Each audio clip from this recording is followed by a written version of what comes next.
പ്രതിയുടെ ഫോട്ടോ അടക്കം നമുക്ക് ലഭിച്ചിട്ടുണ്ട്. ഇയാൾ കാണുമ്പോൾ ഒരു മധ്യവയസ്കനാണ്. ഇയാളുടെ വീരോ ബോട്ട്സിനെ സംബന്ധിച്ച് പോലീസിനും സ്പെഷ്യൽ ബ്രാഞ്ചിനും അടക്കം അന്വേഷണം നടത്തേണ്ടതുണ്ട്.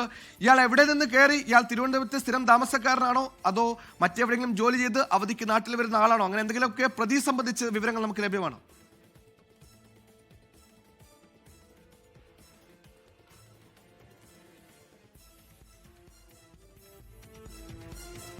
എന്തായാലും പ്രേക്ഷകർ ആ സ്ക്രീനിൽ കാണുന്ന ആളാണ് ആ കൊടും ക്രൂരൻ. മധ്യവയസ്കനാണ്, ഏകദേശം തിരുവനന്തപുരം സ്വദേശിയാണ്. എവിടെ നിന്ന് കയറിയെന്ന് അറിയില്ല, എന്ത് ജോലി എടുക്കുന്നു എന്ന് അറിയില്ല. പക്ഷെ അയാളൊരു മദ്യപാനാണ്, അയാളൊരു ക്രൂരനാണെന്ന കാര്യത്തിൽ സംശയമില്ല. ഷഫീദ്, ഈ പ്രതിയുടെ വീറബോട്ടുകളെ കുറിച്ച് നമുക്ക് എന്തെങ്കിലും വിവരങ്ങൾ ഈ ഘട്ടത്തിൽ ലഭ്യമാണോ? കാണുമ്പോൾ ഒരു മധ്യവയസ്കനാണ്, അതിനപ്പുറത്തേക്ക് ഇയാൾ തിരുവനന്തപുരം സ്വദേശിയാണ്. മറ്റെവിടെയെങ്കിലും ജോലി ചെയ്ത് സ്ഥിരം തിരുവനന്തപുരത്തേക്ക് എത്തുന്ന ആളാണോ? അവധിക്ക് മാത്രം എത്തുന്ന ആളാണോ? എന്താണ് ഇയാൾ? ആരാണ് ഇയാൾ?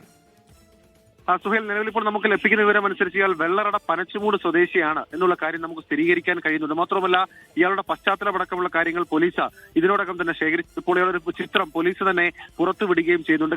കാഴ്ചയിലൊരു മധ്യവയസ്കര നിരത്തിലേക്ക് നമുക്ക് തോന്നിപ്പിക്കുന്ന തരത്തിലേക്കാണ് ഇയാളുടെ ചിത്രം ഇപ്പോൾ പുറത്തേക്ക് വരുന്നത്. ഇയാൾ പെൺകുട്ടിയെ ചവിട്ടി തള്ളിയിട്ടു എന്നുള്ള മൊഴി, നിർണായകമായിട്ടുള്ള മൊഴി ഇപ്പോൾ പോലീസിന് ലഭിച്ചിട്ടുണ്ട്. ദൃക്സാക്ഷിയായ മറ്റൊരു പെൺകുട്ടിയാണ് ഈ മൊഴി നൽകിയിട്ടുള്ളത്. ശുചിമുറിയിൽ നിന്ന്, അതായത് ട്രെയിനിലെ ടോയ്ലറ്റിൽ നിന്ന് പുറത്തേക്ക് ഇറങ്ങി വരുമ്പോൾ ഇയാൾ പുറകിൽ നിന്ന് ചവിട്ടി തള്ളിയിടുകയായിരുന്നു എന്നുള്ളതാണ് വളരെ പ്രധാനപ്പെട്ട ഒരു മൊഴിയായി പോലീസിന് ഇപ്പോൾ ലഭിച്ചിരിക്കുന്നത്. മറ്റ് ട്രെയിനിലുണ്ടായിരുന്ന മറ്റ് ആൾക്കാരുടെ മൊഴി ഇപ്പോൾ അന്വേഷണ സംഘം പോലീസ് ശേഖരിച്ചു വരികയാണ്. ആ രീതിയിൽ വളരെ പ്രധാനപ്പെട്ട ചില നീക്കങ്ങൾ ഇപ്പോൾ പോലീസ് സ്റ്റേഷനിൽ നടക്കുന്നുണ്ട്. മാത്രമല്ല ഇയാളെക്കുറിച്ച് കൂടുതൽ അന്വേഷണം പോലീസ് ആരംഭിച്ചിട്ടുണ്ട്. ഈ പെൺകുട്ടി ഏത് സാഹചര്യത്തിലാണ് ആക്രമിക്കപ്പെട്ടത് എന്നുള്ള കാര്യം കൂടി ഇപ്പോൾ പോലീസ് അന്വേഷിച്ചു വരികയാണ്. ഏതായാലും ആ ട്രെയിനിലെ മറ്റ് യാത്രക്കാർക്ക് അത് സംബന്ധിച്ച് കൂടുതൽ വിവരങ്ങൾ അറിയാം. അവരുടെ മൊഴിയടക്കമാണ് ഇപ്പോൾ പോലീസ് സ്റ്റേഷനിൽ രേഖപ്പെടുത്തി വരുന്നത്. സുഹൈൽ, എന്തായാലും ഇൻസ്റ്റന്റ് പ്രൊവോക്കേഷൻ, പെട്ടെന്നുള്ള പ്രകോപനമാണെന്ന് പറയുമ്പോഴും അയാൾക്കൊരു ലക്ഷ്യമുണ്ടായിരുന്നു. യുവതി ഇത്തരത്തിൽ ശുചിമുറിയിൽ നിന്ന് പുറത്തിറങ്ങുന്ന സമയം അവിടെ കാത്തിരുന്നുവോ അതോ യുവതിയെ കണ്ടയുടൻ ചവിട്ടുകയാണോ എന്നടക്കമുള്ള ചോദ്യങ്ങൾക്ക് ഉത്തരം ലഭിക്കേണ്ടതുണ്ട്. എന്തായാലും